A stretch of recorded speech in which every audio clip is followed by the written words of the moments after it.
Good morning, Softball America. It is Tuesday, November 25th, a happy early Thanksgiving, which we will talk about in a little bit because I didn't tell Tara something that we will be doing today. Glad that you're here. Gray Robertson, Tara Henry. Hi, Tara. I am thankful for you. How are things? Oh, I'm thankful for you, Greg. Good morning, everybody. Good afternoon for those of you that are on the East Coast. Excited to chat a little bit of softball. We'll do some college, some travel ball, and then most importantly, pro softball. How exciting is this? I can't wait to talk all things AUSL here in a little bit. Yes, we will have a special guest, a friend of mine, a friend of yours, a friend of travel softball, and a friend of the pros now. Jami Lobpries, the new GM, not JM. GM is Jami for the Cascade, one of the new teams in the AUSL. The Cascade is up in here. We've got protected Is that players. Be their home run celebration? It's going to be the Cascade. But it's got to be like downward, like we're picking up steam, moving down the hill. A good downward movement. We're going to talk to Jami about the whole hiring process and how that came about. B, the search for a head coach. You will note, Tara, that there's only one AUSL team that doesn't have a leader coaching wise as of yet, and it's the team that is led by Jami Lobpries. So that announcement, I'm sure, is imminent, but we can ask a couple questions about that process, plus the protected players, the draft that's coming up next week, all that jazz. A lot of AUSL that we're going to get to in this show. Yeah, I'm so excited. I don't know if you saw that. I drank my coffee and it just fogged up my glasses. So I couldn't see. But yes, tons to go over in AUSL. I guess we can start there because I know we've got some fall reports that we wanted to get into. But if Jami's coming on here in a little bit, we might as well kind of go straight into AUSL, Gray. I don't know if that's good for you guys and good for those in the chat. Oh, first, let us know where you're tuning in from. And if you are over on YouTube, make sure you like this video and subscribe to our YouTube channel. And then if you're over on X, make sure that you retweet this and like this post as well.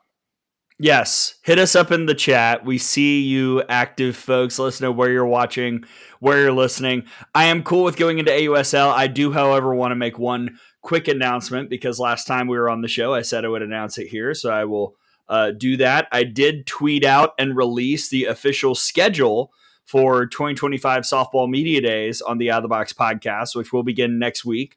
So I want to put this on at the top just in case people are moving about. I want to make sure that we get this out there. Monday, December 1st, day 1, that'll be Karen Weekly, Rachel Lawson, Courtney Deifel.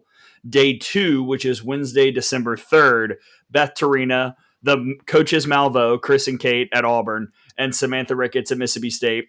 Day 3, which is Friday, December 5th, Ashley Chastain Woodard at South Carolina and Tim Walton from Florida. Then we go to week 2 and day 4 on December 8th. which is Monday. A lot of numbers. Tony Baldwin, Larissa Anderson, and Charlotte Morgan from Fresno State. Wednesday, December 10th, day 5. Mike White, Jamie Traxel, and Trisha Ford. And the final day, December 12th, will be Patrick Murphy and Patty Gasso. So there you go. That's that announcement. Just want to make sure that was here on the show. And now let's get into the AUSL of it all. Do you want to start with GMs, coaches, or protected players, Tara? I will let you spin the wheel. Let's start at the top. Let's start with the GMs and the coaches. Gray, I'll let you go through that, and then we can kind of talk about their protected players. I can, go over what strategy I think certain GMs are going for and what others aren't, just by taking a look at who they protected. But let's start there. Okay, let's begin with GMs and head coaches. So I'm just going to read the list, and then we'll get to some of the location questions I'm seeing pop up in the chat. So first and foremost, the Bandits are keeping GM Jenny Dalton Hill, friend of the show, friend of the pod, and bringing on head coach Shonda Stanton, the leader for the Indiana Hoosiers, not the only current sitting collegiate head coach to be leading the way in AUSL, but really, really cool. And she's done a great job at Indiana for many, many years. This is a coaching change for the Bandits, but really, really cool to see that be put together. The Blaze, Dana Sorensen back as the GM, new head coach Kara Dill, who's kind of been just about everywhere. She's seen it all, done it all on the coaching ranks, including at the pro level. So she is leading the Blaze. The Cascade, as mentioned, Jami Lobpries is the GM. Head coach TBD. I can say with certainty it is not me, and that's all I know about the coaching search for the Cascade. The Spark, general manager Kirk Walker, head coach Amber Flores. So Coach Walker, who we had on this show a couple weeks ago, is leading the way GM-wise for the Spark. Talons, Lisa Fernandez is back as the GM, and Howard Dobson is back as the head coach. You win the championship, makes sense that you would want to try and keep as much structure as possible. And finally, for the Volts, Kat Osterman returns as the GM. And Coach Woodard from Texas State, Ricky Woodard, is taking over as the head coach, which is very, very exciting. And I am beyond intrigued how the balancing of duties will go for Coach Woodard and Coach Stanton as they, deal with their day job, which is coaching at their schools, and then the gig as well at the pro level. That's a lot of management that they're going to have to go through, and I'm sure they'll be seeking the assistance from the GMs as well as the rest of their coaching staffs to make sure that everything is all buttoned up. Yes, and just listening to you read the GMs and the head coaches and adding 2 teams to the league, just going from 4 to 6 feels big. I know that having 4, it almost got a little bit monotonous because you're seeing the same teams playing one another. They kind of get the other team's number. But I think going from 4 to 6 teams is huge and the right way to grow the league. I think starting with those 4 and then now expanding to 6. But taking a look at, Kat Osterman, she decides to go to Coach Woodard, who she knows very well. She worked at Texas State with her. And again, the Bandits, Coach Stanton will be in there for Stacey Newman Denise, who had been with the Bandits for so long. And I think an exciting new challenge for Coach Stanton. And so when you take a look at the GMs and the head coaches, and then Coach Flores, who will be with the Spark, and Kirk Walker, I like that GM head coach relationships, and was able to do some work with the Spark. They've been pivotal in helping Great Britain prepare for international competition and had flown out to London. So I can't say enough about Dr. Tina Floyd and what she does for women's sports. And again, we'll get to talk to the Cascade GM here pretty quickly. So we'll get her thoughts on what's happening with the allocation draft here on December 1st. Yeah, next week. Ooh, but real quick, a little love for my co-hosts, Lauren in the chat. Ooh, Tara, I love these new glasses. Oh my gosh, you guys, they're saving my life right now. They're actually Warby Parker. This is not an ad, but they're fantastic, and Hey, it can be Warby Parker. Hit us up. All right. they have they have a clip-on to them, and I remember my when I was young, I saw my dad wear clip-on glasses, and I was like, "Oh my gosh," I thought, I would never wear clip-on glasses, and now I'm that girl. Like they're really cute. They're kind of like aviator style. And so thanks for the compliment, Lauren. Trying these ones out. So shout out to Lauren and to Warby Parker. Well, the bloop that I just heard in my ear means that the transition from the discussion of the head coaches and the GMs will lead right into our guest. Now, I'm very excited to chat with this wonderful, wonderful lady with whom I've spent like once a year, like 16 hours a day in a press box with. And for the last 3 years, I think she is a fighting Texas Aggie. She is well known in the travel ball realm as the leader of Alliance. She is a wonderful, delightful voice in the sport of softball, and she is the new general manager of the Cascade in the AUSL. Ladies and gentlemen, please put your hands together for our girl, Jami Lobpries. Hello, Jami. Welcome to Good Morning Softball America. Uh-oh, did I mute you? Probably. I did all that introing. And then you muted her. Oh. I don't hear you. Oh my goodness, the suspense. Okay, can you hear me? There she is. There we go. Hi, Jami. I was trying to be cool and use my microphone, but I'll just I was saying, Gray, you called me a lady and delightful. Like, what a great Southern welcome here. When he said lady, I was like, I'll take it. You are a lady and you are delightful. You're wonderful. Oh my goodness. Well, Jami, welcome to the show. First and foremost, congratulations. I know Gray with the incredible introduction, but this is so cool. And I think great for our sport. I love the continuity from Alliance Fast Pitch all the way up to our pro level. Like, I just see this incredible pipeline happening. And I know Gray has given you a symbol for the Cascade already. But okay, first and foremost, walk us through this. How did this happen? And when were you like, yes, I'm going to do this? Like, how did this all happen? Well, first, thank you guys. I'm incredibly humbled, honored. It's just crazy. It's been a whirlwind.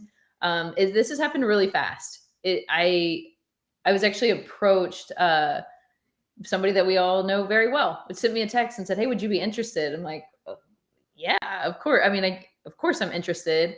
A lot of just figuring out, could I do this? And then went through the process, through an interview process and talking to the advisors of AUSL, also talking internally, making sure with our Alliance board of directors, how does this look? How will this be perceived? Can I do both? That was a big question. And when the opportunity came about, yes, is the answer. Our board was incredibly supportive with the Alliance. And that was a big statement for me, my staff I talked to, because honestly, the summer is going to get a little crazy. And the AFCS happens to be, right around the time of the AUSL championship. So, but we'll figure it out. And I'm just honored to help grow the sport. It's something I've been passionate about. Like just what you said, Tara, is my passion to connect the sport at all levels. And it's incredible that I'm getting to do this now with both positions. What was the first step? I mean, you get this job. I will point out, we read the head coach list. You are leading the only team that currently does not have a head coach. So how quickly in the process from when you were hired, because I'm sure it was much earlier than the announcement that came out a couple days ago, did the conversation start about, all right, how do we find a head coach that fits this calendar, but also what we're hoping that the Cascade can become as an expansion team in the AUSL? Yeah, and hoping I'm not sitting by myself on December 1st, which I might do. But I think I officially signed my contract October 31st. And so I have known for 3 weeks now. But in the head coach search is the first thing to start going through. So I have been doing my due diligence. I have been talking. I have somebody that I hope will become official.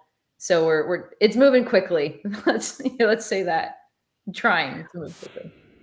I mean, I think that's one of the most, we have a big chat open, and that was one of the questions was who's the head coach? And then the other one is who's going to be your first pick in the allocation draft? And I'm like, I don't know if she's actually going to share that with us, but maybe if you could share your strategy on what you're looking for, because when you take a look at the 4 teams that we have right now, the Bandits, Blaze, Talons, and Volts, with who they've protected, there's a different strategy, I think, for some of those GMs. So can you describe what your strategy might be without giving too much away for us?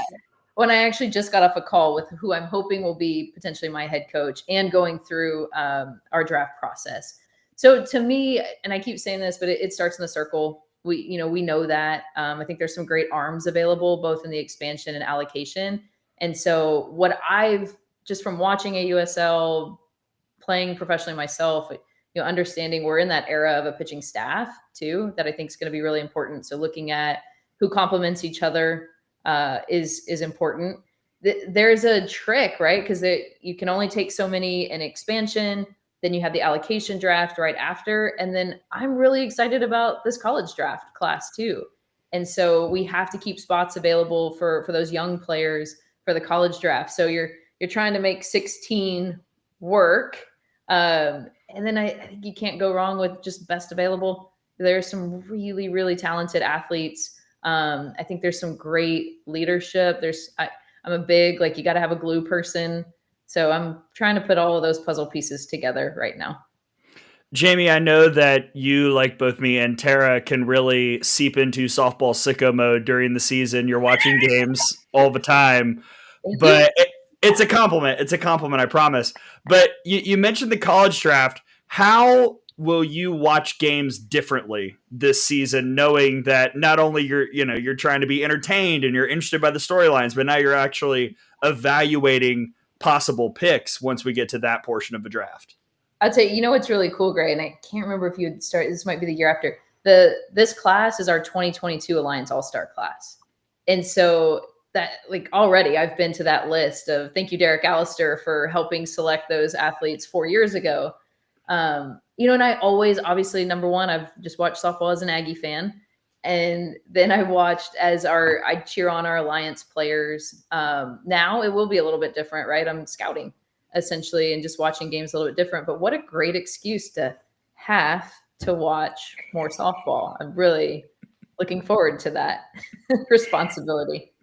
And Jami, you said something, glue players, those are the players to the team that kind of hold everybody together. And when you said that, another Aggie immediately came to mind to me when you said glue players in Tori Vidalis, because I think she is one of those players. When, like you said, when you take a look at, you played in the pro league and then have been a part of the pro league, obviously played at Texas A&M, those glue players, or, you take a look at your pitching staff, how do you then evaluate that, right? Like we just talked about watching games, how do you know who's who? Are you talking to other players? Are you talking to other coaches? How do you know who for certain is that glue player? I will say one thing about the beauty of the Alliance and just being around softball college coaches and friends in the industry, I am not afraid to use my network. I have been using my network. I have made a lot of phone calls. Even that's what's cool about our with the Alliance, right? I actually just texted one this morning. Hey, can you check on a player? What's this player doing in the off season? Because I play for him in travel ball, which is pretty cool. You know how it is, Tara, winning championships, you got to have that person that brings the team together, that keeps the team culture. I'm big on that. I do think the person you named is huge on that, and is part of, she was a champion last year too. So I think that part is important. It's hard to measure. So it is just it's watching, it's knowing the personalities. Obviously this will be my first year in Athletes Unlimited. It'll be my head coach's first year in Athletes Unlimited, if that gives any hints away. So I do think having a veteran is important, just somebody that's understood what's gone on. And I know this is only the second year of AUSL, but even in the past with Athletes Unlimited too. So I think a heady veteran leader, kind of that second head coach on the field is a really important part to a brand new team.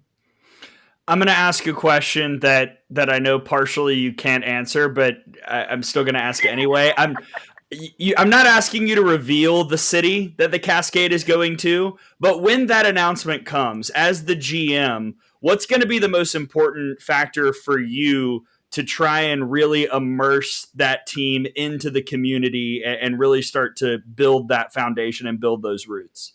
It's funny, you guys, as a lot of times as the public has learned, I've learned. I did not know the colors of the Cascade until I read the social media post. So don't ask me for info. I don't have it.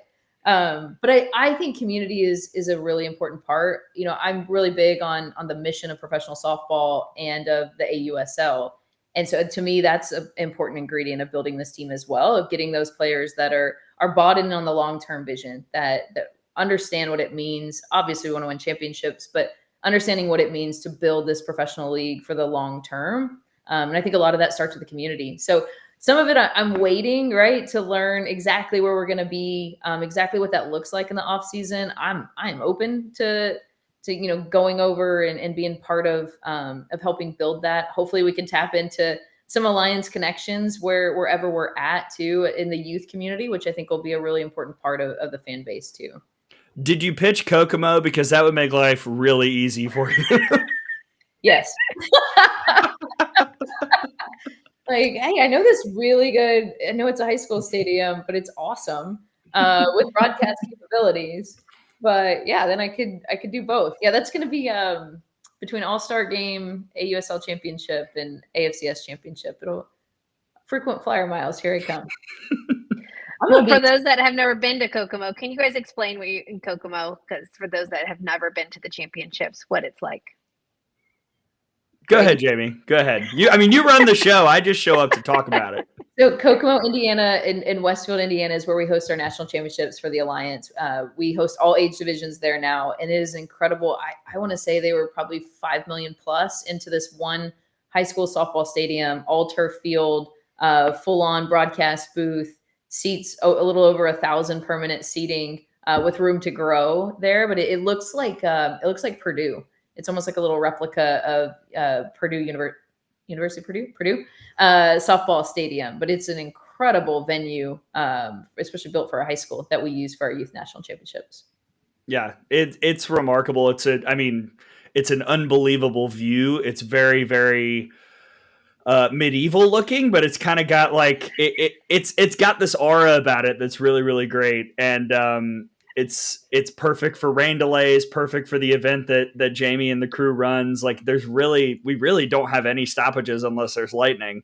So it's a great spot. Jamie and the Alliance gang have done a great job of the last few years that event has been held in Kokomo. And it's been my honor and pleasure to get to show up for a few of the games the last couple of years. Great. How funny is it? Last year you were calling a game, but we were also on the laptop. We had the AUSL Championship game on, like full circle moment here. That is, imagine next year.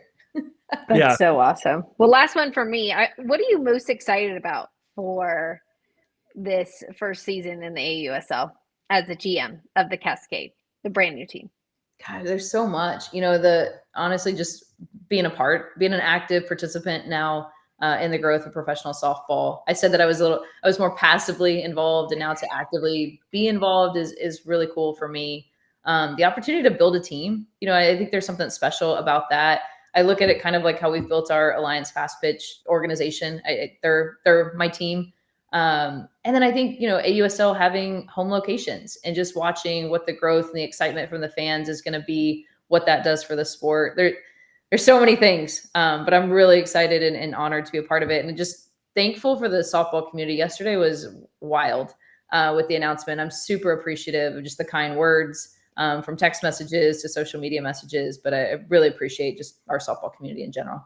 Yeah, that was my last question, because you mentioned you aren't afraid to hit up the network, but who did you hear from yesterday that really struck a chord? Some current I guess I could say that. Some players messaged, just congratulations and welcome. Actually, one of the coolest things was some of my NPF teammates, and like that touches my heart because we went through some tough times in the NPF, and our whole goal in that was to grow professional softball. And here we are, to date myself, 12 years later, and excited about the path that we're on, and it justifies what we did. And so I told all of them, like, hey, I owe it to all of you guys for what we went through. And I carry that responsibility to just help grow this thing and be a part. So that was one of the coolest. Some of my college coaches, teammates, my first grade teacher wrote on my Facebook wall. Like, that's so cool. That's awesome. That is so cool. Well, we're celebrating you. We're so excited for you. We can't thank you enough for jumping on Good Morning Softball America in the afternoon. I think we're both on the East Coast, but thank you so much. We're so excited to see who you pick, and we can't wait to see that strategy. And then we're looking forward to that head coach announcement, and best of luck in your first season in the AUSL. Thank you, guys. Appreciate all of you. And again, I'll put to bed the rumors. It's not me. So I'm not the head coach. It's not Tara. So beyond that, the sky's the limit. Jami, you're the best. We love you. Thank you for coming on. Thank you, guys. Y'all are the best. That is the great Jami Lobpries.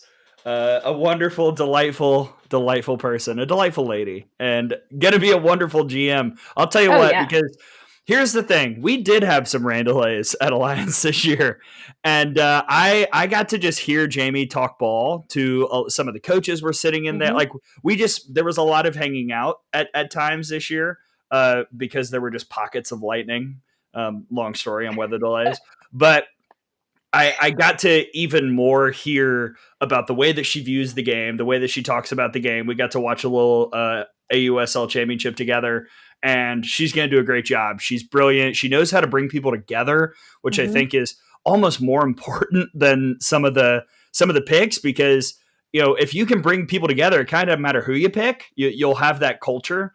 And Jami has that capability in spades. So she's going to do great. Best of luck to the Cascade. And thank you to Jami, and thank you to our friends at the AUSL for making that conversation happen. Yeah, absolutely. Thanks, Sam and Scott, for getting Jami on here with us. And for those of you that aren't in the chat over on YouTube, you should go over there.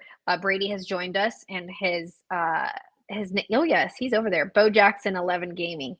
I don't know if you guys know that. That's Brady. And he wanted to remind everybody not to forget to check out the Purdue preview, which went up today.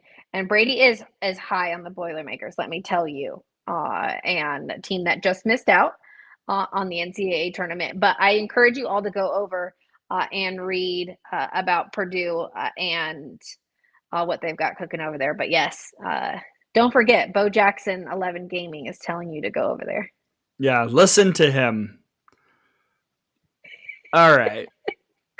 Xavier, I've seen the video of Grace swinging a bat with Nicole at WCWS. The Cascader bless the Grays and their coach. I would be I would be Vibes and pitch calling. That would be my. Is that your team? That's your team name, the Vibes? No, there's already a vibe. Oh, there is. That's right. There is a vibe. Oh, good morning, everybody. But what if we ran a team? What would we call it? Softball America? Oh boy, that's a lot of pressure representing all of America. I think that if we ran a team, I think it would go okay at worst. I think it would be okay, actually. If we let you handle the day-to-day, like softball stuff, and I do all the analytics and all that jazz while you're actually coaching the team, I bet we could put together a squad that could hang. Hey, you never know. We got the Olympics coming up here. Who knows what's going to happen? We should add some more pro teams. Yeah, British national assistant coach Gray Robertson. Anyway, I'm just kidding. You never know. I mean, I don't say that. You never know. We need an analyst, so you never know. But while I was going to say, don't tempt me with a good time. Like. This draft conversation has been so tempting because for 4 days it was the will they, won't they of whomst will be protected. Will the Volts let this player go? Will the Talons keep this pitcher? How will this go? Yada, yada. Tara, you said that you had some thoughts based on the strategy of each team. Which team do you want to start with as we dive into the protected 5? Yeah, let's start with the defending champs, the Talons. And go ahead, you can read them off if you want. Sure, I've got it up. Georgina Korek, Megan Faramo, Hannah Flippin, Montana Fouts, Charlize Palacios. Obviously, 3 pitchers there, Tara. That jumps off the board. Yeah, 3 pitchers, 3 elite pitchers in the circle. And obviously, I think that our game, like, Jami said it at the top of the show, is based around pitching. And you got elite pitching in the circle, and then you've got one of the best catchers in Charlize Palacios behind the plate. And so I think Lisa Fernandez and Howard know that keeping all 3 of them was incredibly important. And then you got Hannah Flippin, who plays defense like an absolute wizard. So I think the Talons really, really focused on keeping those 3 aces and not allowing them to go elsewhere. Just having one of those, Gray, one of them is incredible. To have all 3 and have the ability to go for matchups, I just think when you take a look at the Talons that set of 5, to me, tells you how important pitching is to our game.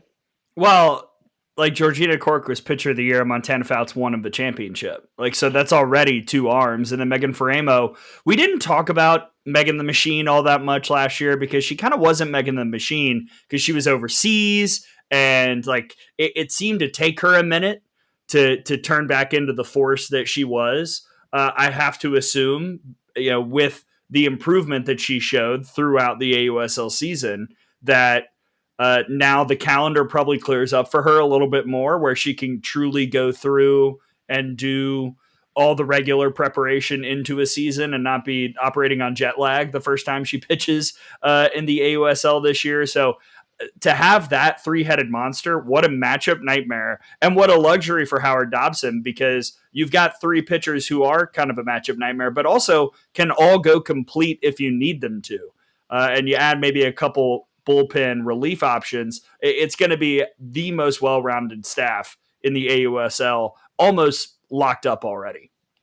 Yeah, and when Gray, you touched on it, dealing with jet lag. A lot of these players have been playing in Japan and then coming back over for the AUSL. I know, speaking from personal experience in dealing with Georgina Korek, having her fly from Japan to the US and then having go to Europe, like, it's a lot on these athletes. So my hope is that a lot of these athletes can stay here in the States and don't have to necessarily fly over to Japan. But I know those that do play over there really love it and really enjoy the experiences. But like you're saying, what it does to the athlete in flying across multiple time zones, it just takes your body days to recover, depending upon the amount of time zones you cross. So, but again, I really like the Talons and who Lisa Fernandez, excuse me, and Howard Dobson decided to protect.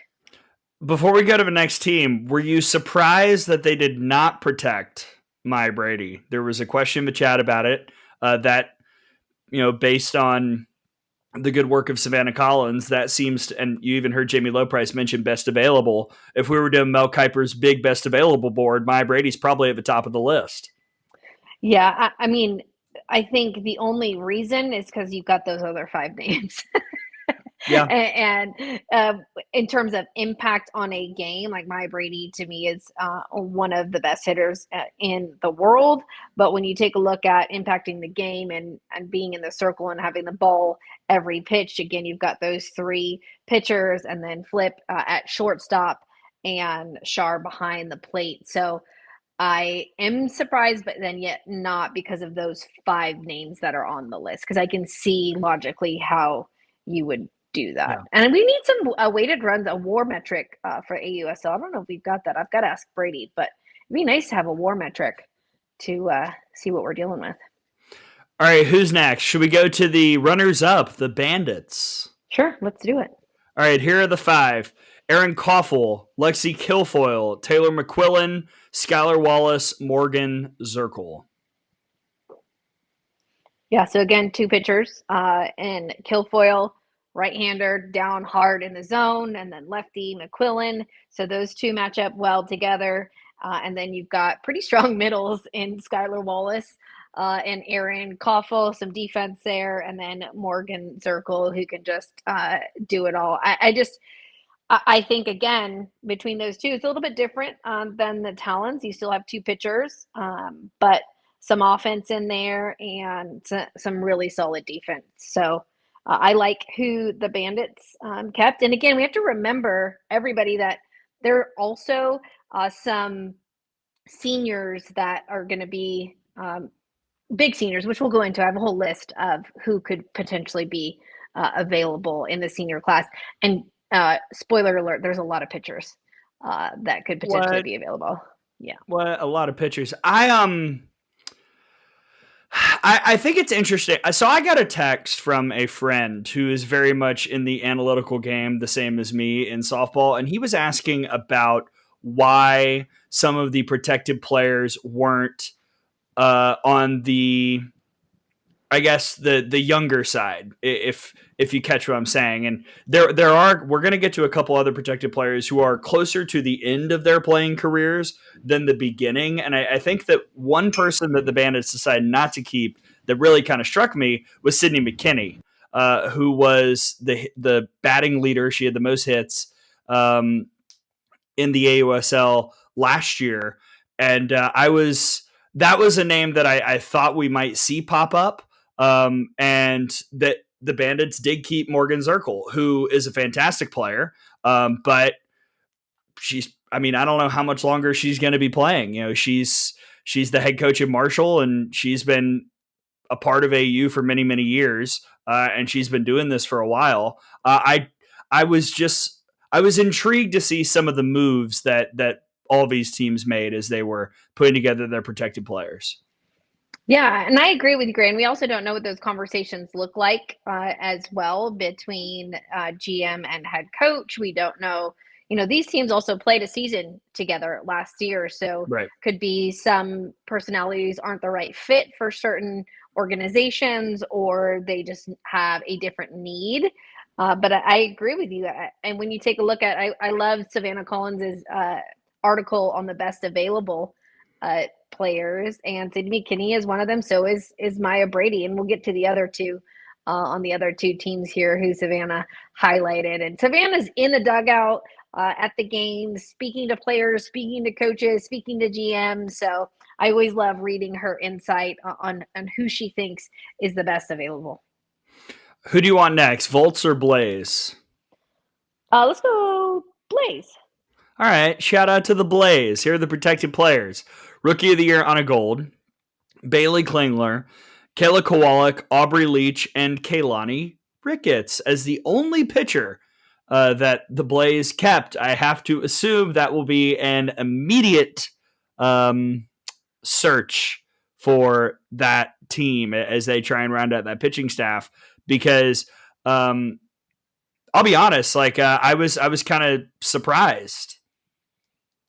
Surprised that they only took one pitcher in Kaylani Ricketts. I'm surprised that, kind of going back to what I was talking about, they went with a pitcher who is very good, a crafty, she's been great for years, but there are a lot of younger, bright, talented pitchers on this Blaze team, and I thought it was an interesting strategy that the only pitcher that they took is probably somebody who's, a couple years from retirement.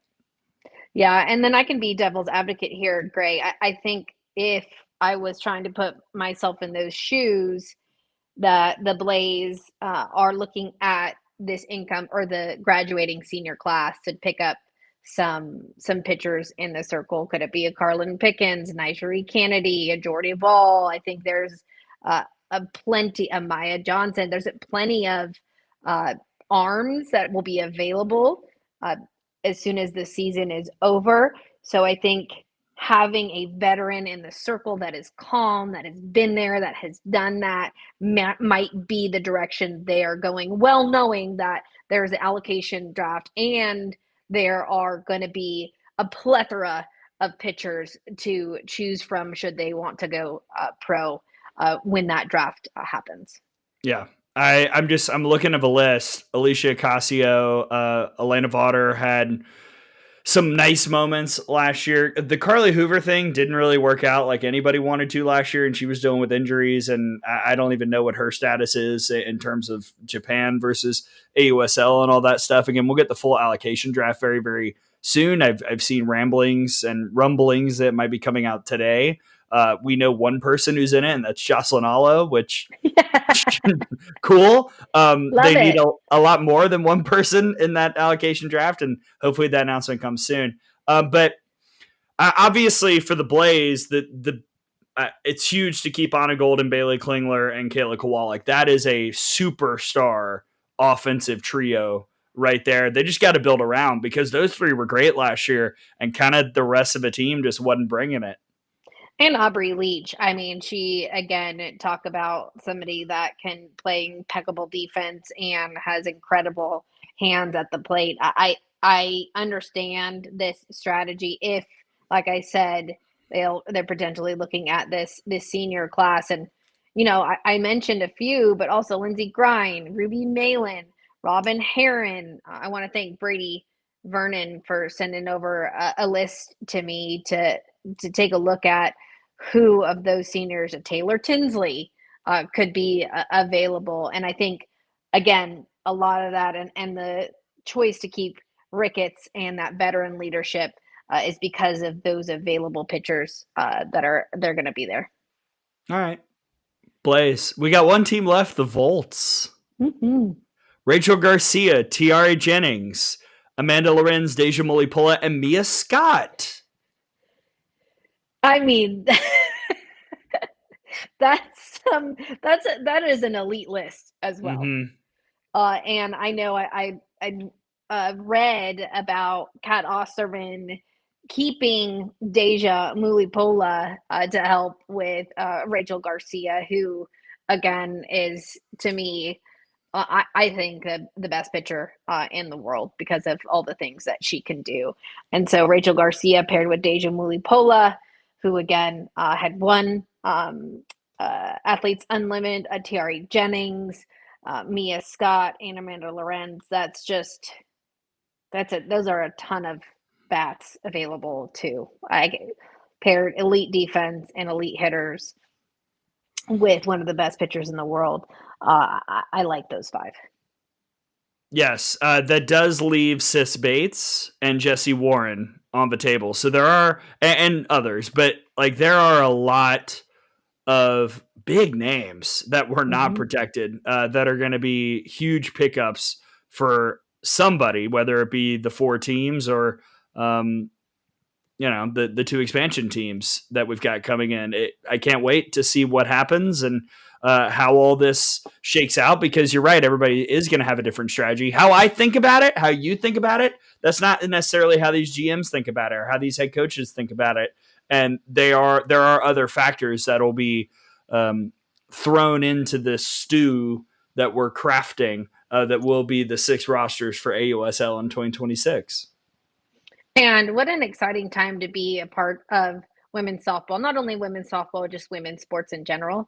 And I really feel a huge sense of enthusiasm and growth for this league. And I cannot wait to see, number one, the players that will be in the allocation draft. And number two, where these teams are going to be based, Gray. I think, well, we know one. The Spark will be in Oklahoma City, probably. Bandits have got to be aren't the Bandits going to be in Roseland? Yeah.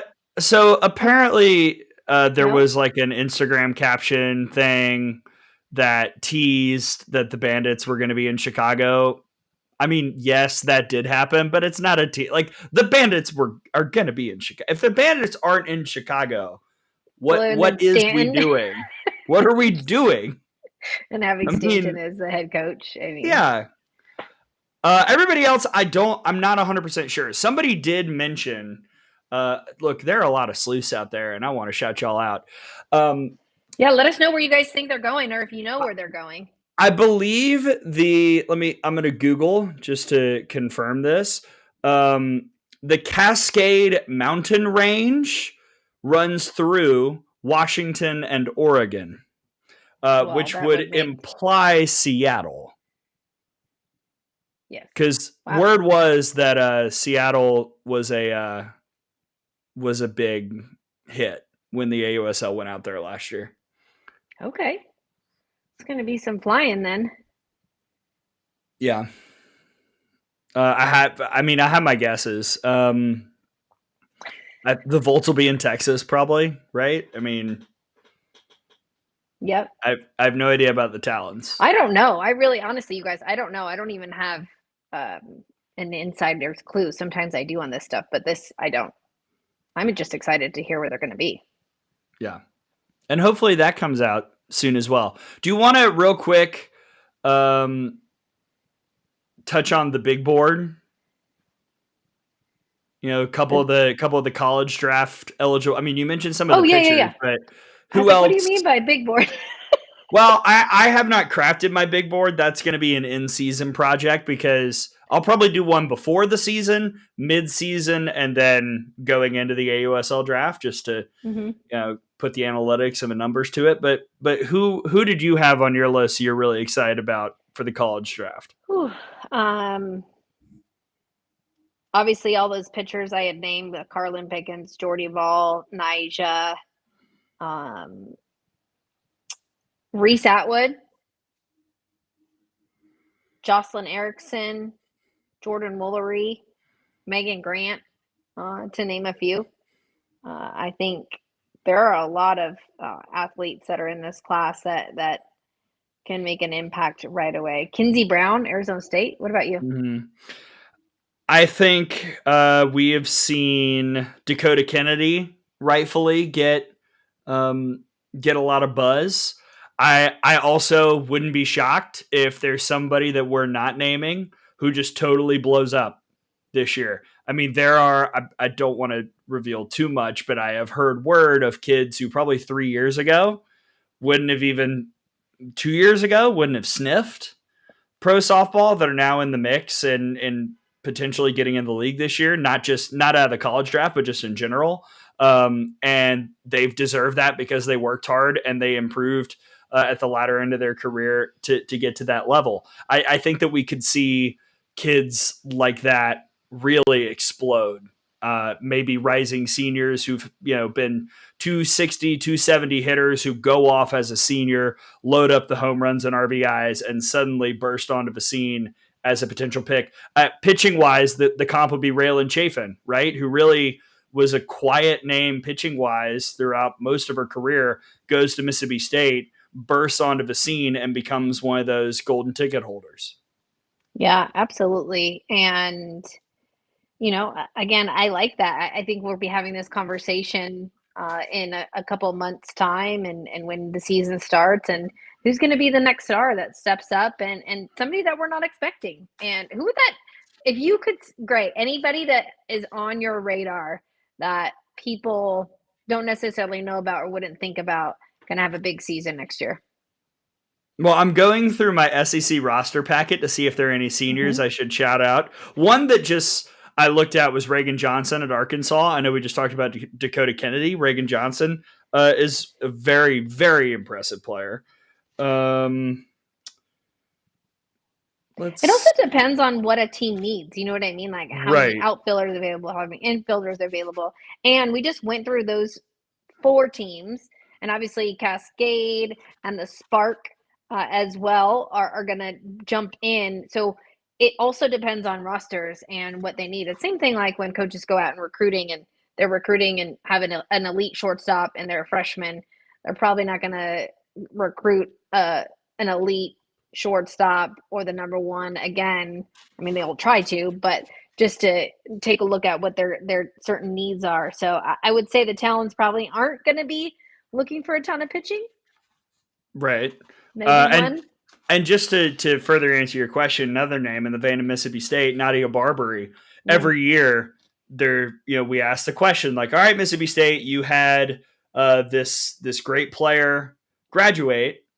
who's going to be the offensive piece that steps up and fills that mantle. And every year they find somebody to be that person. When we talked to Coach Ricketts on media days, she talked a lot about Nadia Barbary. I would not be shocked if she put up the type of season that would garner consideration. And speaking of Mississippi State, Brady says Peja Gould, the transfer from Chattanooga. I just felt that really went very well together. Thanks, Brady. Brady's now on X. Is Ari Rhodey a senior? Yes, she's going to be available. She's on my list. Yeah. Maya Davis from Texas Tech. Anybody else have any of their picks? What about Ashton Maloney? Is she a senior? I believe so. Sit Lolly was just mentioned in the chat. Sit Lolly Gutierrez out of Texas. Other Texas players. Kaya Altmaier. Yeah, Ashton's a senior. Kyle Olmeyer, a good pick as well. Reese, yep. So a lot of available talented. And that was just some of the SEC. That's just off the top of our heads. Can you imagine when we actually get to the draft? Yeah. I got it. All right. We don't have a ton of time left. If you have any other questions about the AUSL, please put them in the chat. Yeah, we'll try and answer them. But fall previews, 2026 previews, Tara. What's out? You said you had some notes. What's been sticking to your brain as you've read Brady's good work? Well, obviously we talked about Purdue. We touched on Purdue, Alabama, which I don't know if you know much about, Gray. They just went up there as well. I love the way Audrey Vandergriff plays, and Brisky looking to step in to be the ace there. So Alabama Crimson Tide are up on the site, as well as Ole Miss. Nancy Evans going to have her work cut out for her. She's got a brand new, pitching staff, not brand new. We've got some that were there last year but didn't have any innings. So I think Nancy Evans is going to have her work cut out for her leading that pitching staff. But I really like Percy Yamas and Mackenzie Pickens. Those are two players that had big freshman years. You always wonder about a big freshman year, how they're going to do in their sophomore year once they've got film on these athletes. But Ole Miss, Alabama, Purdue, all up on the site. And then our very own Jen McIntyre was out on the West Coast at Dawn Battles On. For those of you that were out on the West Coast, they were asking when we were going to be on the West Coast, and we were. PGF was canceled, but Dawn Battles on Triple Crown was able to put that together. A nice little notebook on 16U and 18U. Athletics Mercado Havermill Tid has a nice picture in the circle in Destiny Herrera 2028. So take a look at that notebook. And then in 18 and under, the Colorado Bat Busters led by Joe Smith as well. So those are just two names to take a look at, but the rest is up on the website, and let us know what you think. Yeah, read all of Brady's hard work, because this is what he's doing now, changing diapers and making previews. And I'll have Michigan State up pretty soon. I talked to Sharonda McDonald Kelly to talk about the Spartans. She seems like she's in a really good place there after a few years of just trying to figure it out. So that'll be up on the site soon. And again, we'll got those 2026 previews rolling out. Brady's working hard, contacting those SIDs and coaches and anything and everything we can get for you all just to get us prepped and ready for season. We got you covered. Yes, a couple others that are out as well that I wanted to mention. NC State, Florida, Cal, Texas. Saw some love for the Missouri preview up in here as well. Northwestern, BYU, South Carolina, they're all there. Boston College, Texas Tech, Tennessee. We want to hear from everyone, too. I know that last year we got very, very close. I think there was one holdout on the team preview big board. It's gonna be my goal to get that one school. You know what we're trying to do? Promote your program. So why would you say no? It seems like a bad plan. Just my opinion. But I think that Brady's work is incredible, and I've learned a lot about a lot of the team, many of the teams that I have not prepped for. as of yet. Obviously, I've done the work on the SEC schools, and quite frankly, it's been interesting to compare what the coaches have said to Tom and me versus what they've said to Brady, and to see what's the same and what's different in some cases. Once we get to media days, you, the listener and viewer, can make the determination yourself. But everybody else, reading more about the ACC schools, the Big 12 schools, all that jazz, I feel like I am pretty close to ready for February and the 2026 softball season. Oh, and happy Thanksgiving, y'all. Like, it's Thanksgiving week. I almost forgot. Thank you. Tara, here's our closing game. Do you have anything else softball related before we play a closing game? No, I think we've covered it all. Okay. One softball related thing, one non-softball related thing that you are thankful for. Oof. One softball related thing. My performance director, Gary Anderson, for Great Britain Softball. I'm very thankful for him and what he's been able to do for the program and European softball. I know that was out of the box. And then I'll let you go over your softball and let me think about the other one. Okay, my softball related thing. I am grateful for the little moments with the people in this sport. We get to do a lot of big interviews and we get to talk about all the big stories, and that's all well and good. We get to, have in-depth when I go to convention, shout out, I'm going to convention, everyone. I have the flight booked. When we go to convention and we talk to the coaches in the rooms, we're going to have a lot of business-like conversations about strategy and stuff like that.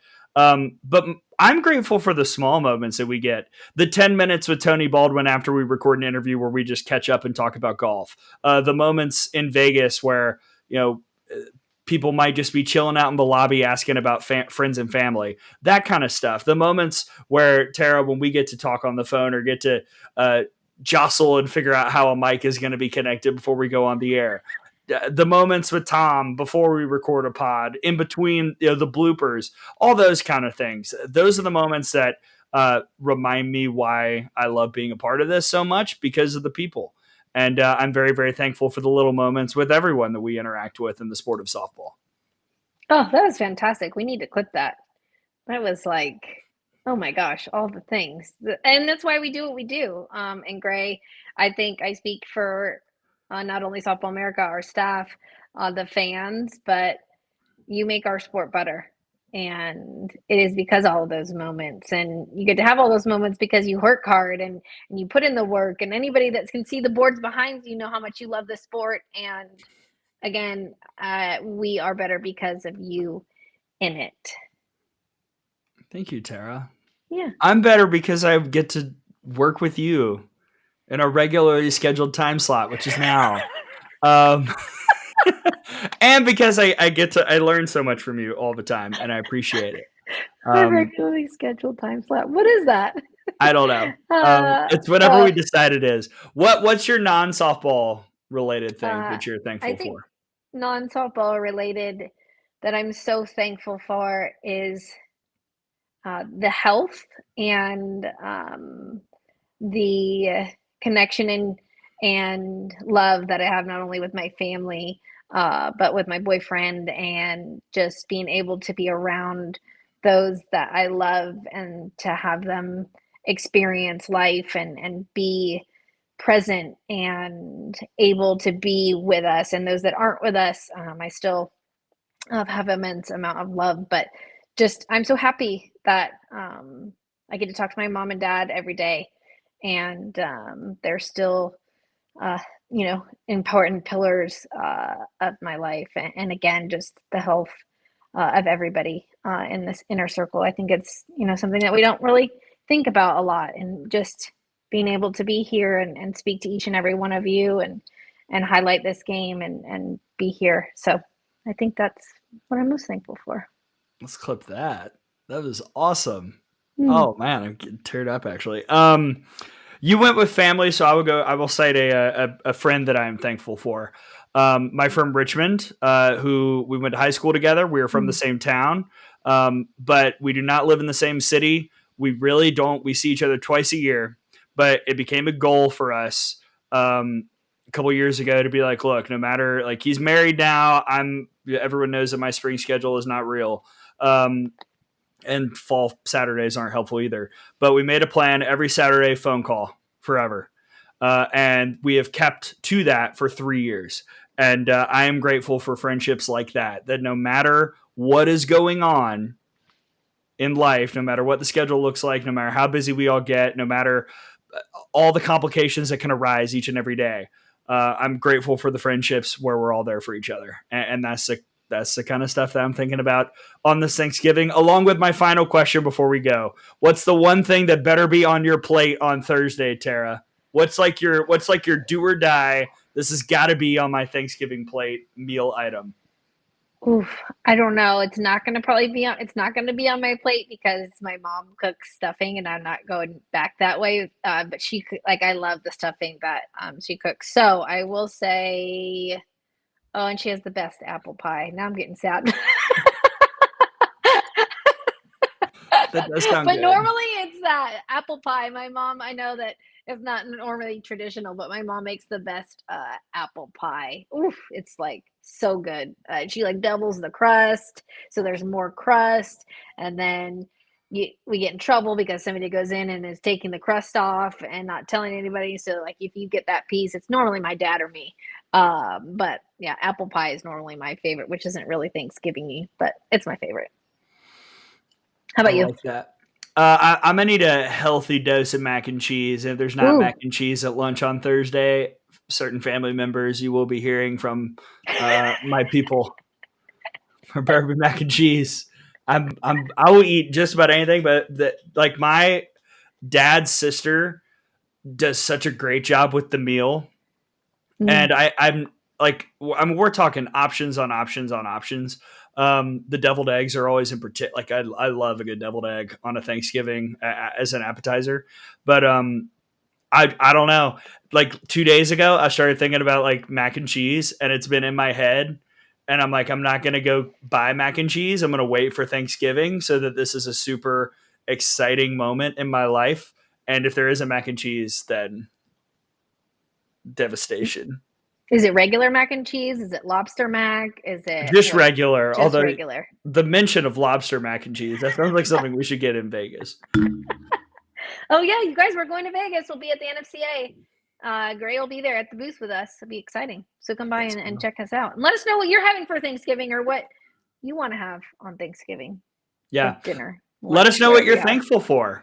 Yeah. We want to hear from all of you. We're great. I'll tell you one more. We're thankful to all the listeners and all the people in the chat.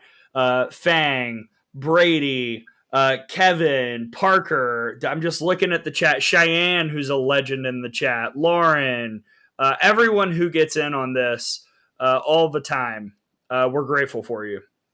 And we're thankful for you. And we're glad that you joined us on this very special episode. Any last word, Tara, before we say goodbye? No, happy Thanksgiving. Excited to get into softball season. I feel like we're another day closer. And just like Grace said, thankful for each and every one of you. The chat is my favorite, just to see you guys over there talking softball. It's a dream come true for us to be here and provide this space and allow everybody to talk some ball. So happy Thanksgiving and thanks for being with us today. Yeah, many thanks to our friends at AUSL and Jami Lobpries for coming on the show today as well. For Henry, I'm Gray Robertson. Thanks for joining us.